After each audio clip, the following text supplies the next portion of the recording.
Hello guys, welcome back to my channel. अगर आप CSIR NET exam की preparation कर रहे हो तो आज की वीडियो में मैं ये बताने वाली हूँ कि पार्ट ए की प्रिपरेशन आपको कैसे करनी चाहिए अकॉर्डिंग टू माय ओपिनियन। अगर आपको ये थोड़ा जैसे मैंने की थी मेरे टाइम में और जो मुझे लगता है कि मैंने गलतियां की थी, मुझे स्किप करनी चाहिए, नहीं करनी चाहिए थी, मैं उसके थ्रू ये बना रही हूँ वीडियो। अगर आपको सही लगता है तो आप इस स्टेप को फॉलो कीजिए, अगर आपको नहीं लगता है तो आप इन्हें स्किप भी कर सकते हैं। वीडियो को जरूर देखिएगा, हो सकता है आपके ये वीडियो आपके काम आ जाए।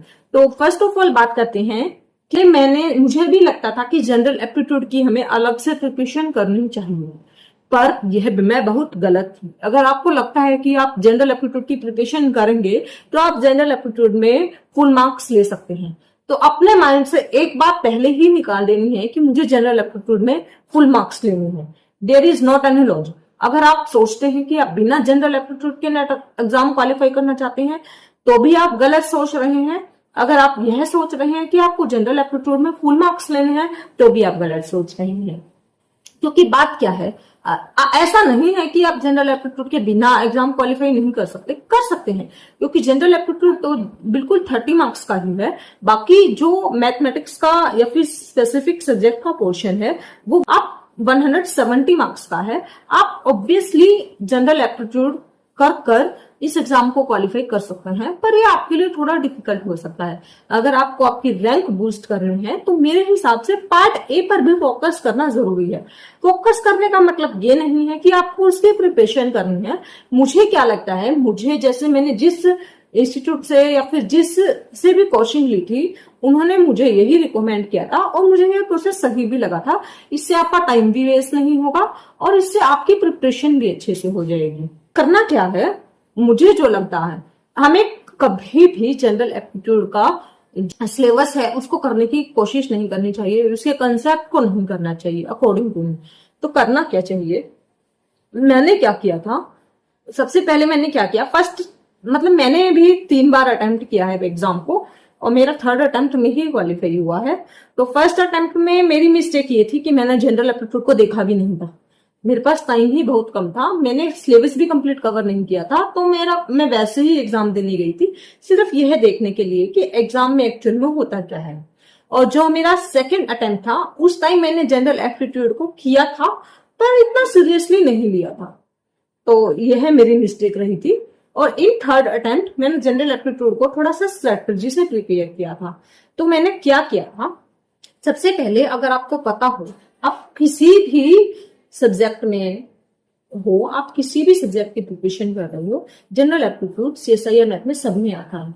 तो मैंने क्या किया, एक जनरल एप्टीट्यूड की कॉमन बुक थी जिसमें सभी सब्जेक्ट्स के जनरल एप्टीट्यूड के पीवाईक्यूज थे। तो मैंने पहले उस बुक को डाउनलोड किया। उस बुक का जो लास्ट ईयर था, जैसे कि अब मैं बात करूं तो जैसे कि हम ले लेते हैं जून 2026 या फिर दिसंबर 2025 का, तो अगर मैं दिसंबर 2025 के जनरल एप्टीट्यूड्स वाले सारे पेपर लूं और उनको लगाऊं, तो मैंने क्या किया, मान लीजिए आज सुबह मॉर्निंग में मैंने क्या किया, अपने मैथमेटिक्स के जून 2025 के सारे पीवाईक्यूज लगा लिए। फिर मैंने शाम में क्या किया, केमिस्ट्री के सारे पीवाईक्यूज लगा लिए। इस तरीके से मैंने नेक्स्ट डे अगले सब्जेक्ट के लगाए, इससे नेक्स्ट डे अगले सब्जेक्ट के लगाए।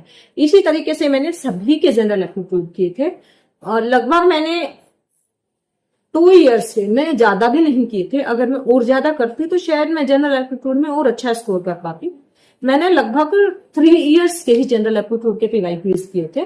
भी क्या होता है, उनको भी कैसे करना है, उनके भी कुछ स्टूडेंट्स गलती ये करते हैं, वो क्या करते हैं, एक क्वेश्चन लेते हैं और उसको सॉल्व करने की कोशिश करते हैं, वो उनसे नहीं होता है तो वो उसका सोल्यूशन देख लेते हैं, ये भी एक गलती है। मैंने उससे ऐसे नहीं किया था, मैंने यह मान लीजिए मैं एग्जाम में मैंने सोचा है पर्सनली कि मैं जनरल एप्टीट्यूड को एग्जाम में 20 मिनट्स देने वाली हूँ, तो मैंने 20 मिनट्स तक ही जनरल एप्टीट्यूड के क्वेश्चंस को किया।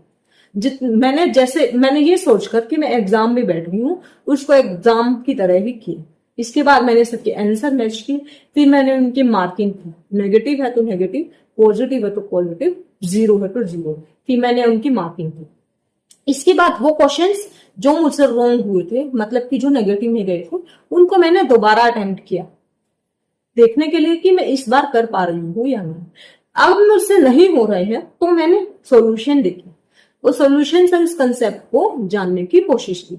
इसी तरीके से मैंने नेक्स्ट पेपर का किया, फिर उससे नेक्स्ट का किया। तो मैंने यह फिक्स कर लिया था कि मैं हर रोज 1 आवर जनरल एप्टीट्यूड को देने वाली हूँ, और ऐसा मैंने लगभग 1 वीक और 10 days, I don't remember, I think मैंने 1 वीक ही किया था। तो 1 वीक तक मैंने जनरल एप्टीट्यूड को इस तरीके से किया था, एग्जाम से 1 वीक पहले या फिर एग्जाम, इससे मुझे काफी बेटर रिजल्ट्स मिले थे। तो आई होप अगर आप इस तरीके से अपने जनरल एप्टीट्यूड की प्रिपरेशन करेंगे तो आपको भी बेटर रिजल्ट मिल सकते हैं। अगर आप गेट एग्जाम की प्रिपरेशन कर रहे हैं तो भी यही रूल लागू होता है। मैंने गेट के जनरल एप्टीट्यूड को भी इसी तरीके से किया था। तो मेरा मेन मोटिव जो ये रहता है वाइल अप्लाइंग जनरल एप्टीट्यूड, ये रहता है कि एग्जाम के टाइम पर मेरा कोई भी जनरल एप्टीट्यूड से क्वेश्चन जो है वो नेगेटिव नहीं जाना चाहिए, क्योंकि नेगेटिव अगर जा रहा है तो वही हमारी रैंक पर, हमारे स्कोर पर और हमारे क्वालिफिकेशन पर, तीनों चीज पर बहुत असर पड़ता है। तो इसीलिए मैंने ऐसा किया था। आई होप आपको ये जानकारी अच्छी लगी हो। अगर आप नेट की प्रिपरेशन कर रहे हैं और आप जानना चाहते हैं कि यह टेक्निक आपके लिए काम करती है या नहीं, तो आपको मेरे हिसाब से, मेरे कहने पर, आप बिल्कुल एग्जाम से पहले मत कीजिए। मान लीजिए अब आपका एग्जाम जो है दिसंबर में होने वाला है, तो आप अगस्त में इस टेक्निक को अप्लाई करके देख लीजिए। जैसे मान लीजिए आपने 2 इयर्स के जनरल एप्टीट्यूड के क्वेश्चन सॉल्व कर दिए, तो आप जब 3rd ईयर पर करने जाएंगे तो वो आपसे अपने आप होने लगेंगे, तो आपको खुद ही इंप्रूवमेंट दिखने लगेगा। आप एक बार इसे अप्लाई करके देखिए, हो सकता है ये आपके लिए भी काम करे। इस टेक्निक ने मेरे लिए काम किया है, और यह वाली टेक्निक भी मुझे जो है मैथमेटिकल पाठशाला में मनीष सर पढ़ाते हैं, उन्होंने भी बताई थी। वो कहते हैं कि हमें जनरल एप्टीट्यूड का कभी भी प्रिपरेशन नहीं करना चाहिए, उसका एक ही तरीका है कि PYQs सॉल्व करो। तो मैंने वही टेक्निक अपनाई है while preparing GATE and also for CS NET. तो मेरे लिए इस टेक्निक ने काम किया है, तो आपके लिए भी करेगी। तो आई होप आपको इस वीडियो से कुछ ना कुछ जानकारी जरूर मिली होगी। तो आज की वीडियो में बस इतना ही, मिलते हैं नेक्स्ट वीडियो में। Thank you, bye, take care.